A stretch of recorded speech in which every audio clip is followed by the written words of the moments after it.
Good afternoon. সবাই কেমন আছো? আশা করছি সবাই ভালো আছো। তো প্রতিদিনের মতো আজকেও রেসিপি নিয়ে চলে এসেছি। তো চলো তোমাদেরকে দেখায়।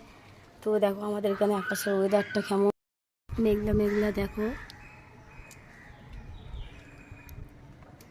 আর বৃষ্টি হয়েছে, হালকা মেঘলা মেঘলা হয়ে আছে। আকাশ গাছে সবুজ দেখতেই পাচ্ছ, হালকা বৃষ্টি হয়েছে ভিজে ভিজে।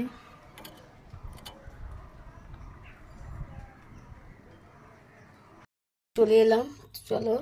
তো এখানে আছে ভাত, আর এদিকে আছে কলা আলু ভাজা, বটবটি ভাজা, আর এখানে আছে শাক ভাজা গাছে। আচ্ছা, আর এদিকে আছে ডিম আলুর তরকারি, আর সাথে আছে চিংড়ি দিয়ে গুঁড়ি কচু ঢ্যাঁড়স আলু দিয়ে নিরামিষ একটা তরকারি। এই হচ্ছে দুপুরের রেসিপি।